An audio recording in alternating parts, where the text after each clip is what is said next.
KC. ಕಾರ್ಯಪ್ಪನವರ ಅಂದರೆ ಅವರ ಪ್ರೇಯಸಿಗೆ ಅವರ ಮೇಲೆ ಆರೋಪವನ್ನು ಮಾಡ್ತಾ ಇರುವಂಥದ್ದು. ನನಗೆ ನಂಬಿಸಿ ಮೋಸ ಮಾಡಿದ್ದಾರೆ ಅನ್ನೋ ಮಾತನ್ನು ಹೇಳ್ತಾರೆ. ಅವರೀಗ ನಮ್ಮ ಜೊತೆ ಇದ್ದಾರೆ. ನಾವು ಇನ್ಸ್ಟಾಗ್ರಾಮ್ ಲಾಸ್ಟ್ ಇಯರ್ ಪರಿಚಯ ಆಗಿದೆ ಆಗಸ್ಟಲ್ಲಿ.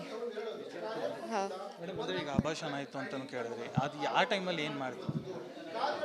ಆ ಟೈಮಲ್ಲಿ ಅವ್ರು ನನಗೆ ಹೇಳಿದರು ನಾವು ಫಸ್ಟ್ ಹೇಳಿದ್ರು ನನಗೆ ಬೇಬಿ ಬೇಕಂತ. ಅದಾದಮೇಲೆ ಫೋರ್ಸ್ಫುಲಿ ನನಗೆ ಪಿಲ್ ಕೊಟ್ಟು ಅಬಾರ್ಷನ್ ಮಾಡಿದರು. ಅದಾದಮೇಲೆ ಹೇಳಿದರು ನಿನ್ಗೆ ಯಾಕೆ ಬೇಜಾರ ಪಡಬೇಕು, ನಾನು ಫ್ಯೂಚರಲ್ಲಿ ಮದುವೆ ಆದಮೇಲೆ ಬೇಬಿ ಪ್ಲ್ಯಾನ್ ಮಾಡೋಣ ಅಂತ ಹೇಳಿದರು. ಮತ್ತು ನನಗೆ ಕಾನ್ಫಿಡೆನ್ಸ್ ಕೊಟ್ಟರು ಇದೆಲ್ಲ ಏನಲ್ಲ, ನೀನು ಚಿಂತೆ ಮಾಡಬೇಡ ಅಂತ. ಮೇಡಮ್, ಗಾಂಜಾ ಸೇವನೆ ಮಾಡ್ತಿದ್ರು ಅಂತಲೂ ಕೂಡ ಹೇಳಿದ್ರಿ. ಎಲ್ಲೆಲ್ಲಿ ಮಾಡ್ತಾ ಇದ್ರು? ಮತ್ತು ಗಾಂಜಾ ಸೇವನೆ ಮಾಡಿ ಮ್ಯಾಚ್ಗಳಿಗೆ ಏನಾದ್ರು ಹೋಗ್ತಾ ಇದ್ರು? ಇಲ್ಲ ಸರ್, ಸೇವನೆ ಮಾಡಿ ಗಾಂಜಾ ಇಲ್ಲ ಮ್ಯಾಚ್ಗೆಲ್ಲ ಹೋಗಲ್ಲ. ಆ ಥರ ನಾನು ಒಂದು ಮಾತು ಹೇಳ್ತೀನಿ ಅವ್ರ ಬಗ್ಗೆ. ಅವ್ರು ನನ್ನ ಬಗ್ಗೆ ಕಟ್ಟಾಗಿ ನಾನು ಡ್ರಗ್ಸ್ ಇದೆಲ್ಲ ಹೇಳಿದ್ರು. ಬಟ್ ನಾನು ನಿನ್ಗೆ ಹೇಳ್ತೀನಿ, ಅವ್ರು ಏನೂ ಡ್ರಗ್ಸ್ ಸೇವನೆ ಮಾಡಲ್ಲ. ಅವರು ಡ್ರಗ್ಸ್ ಏನೂ ಸೇವನೆ ಮಾಡಲ್ಲ. ಒಂದೊಂದು ಸರಿಗೆ ಅವರು ಇದು ಗಾಂಜಾ ಸೇವನೆ ಮಾಡೋದು.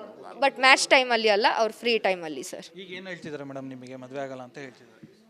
ಹಾಂ ಸರ್, ನನಗೆ ಹೇಳ್ತಾನೆ ಫೋರ್ಸ್ಫುಲಿ ಲವ್ ಆಗೋಕ್ಕಾಗಲ್ಲ, ಮದುವೆ ಮಾಡೋಕ್ಕಾಗಲ್ಲ ಅಂತ. ಮತ್ತು ಯಾಕೆ ಬಂತು ನೀನು ಟೂ ಡೇಸಲ್ಲಿ ಚೇಂಜ್ ಆಗೋದು? ನಾನು ಅದೇ ನಿನ್ಗೆ ಹೇಳಿದ್ದೀನಿ ಅಲ್ಲ, 2 ಡೇಸ್ ಬ್ಯಾಕು ಮೆಸೇಜ್ ಮಾಡಿದ್ದಾನೆ I love you, take care ಅಂತ.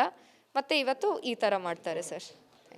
ಇದಿಷ್ಟು ಕಾರ್ಯಪ್ಪನವರ ಪ್ರೇಯಸಿಯ ಮಾತು. ಅಂದರೆ ಮದುವೆ ಆಗ್ತೀನಿ ಅಂತ ಹೇಳಿದರು, ಆದರೆ ಅವರು ನನಗೆ ಮೋಸ ಮಾಡಿದ್ದಾರೆ, ನಾನು ಕಾನೂನಾತ್ಮಕವಾಗಿ ಹೋರಾಟ ಮಾಡ್ತೀನಿ ಅನ್ನೋ ಮಾತನ್ನು ಸದ್ಯ ಹೇಳ್ತಾ ಇರುವಂಥದ್ದು. ಕ್ಯಾಮ್ರಾ ಪರ್ಸನ್ ಮಹೇಶ್ ಜೊತೆ ಅಜಯ್, ರಿಪಬ್ಲಿಕ್ ಕನ್ನಡ, ಬೆಂಗಳೂರು.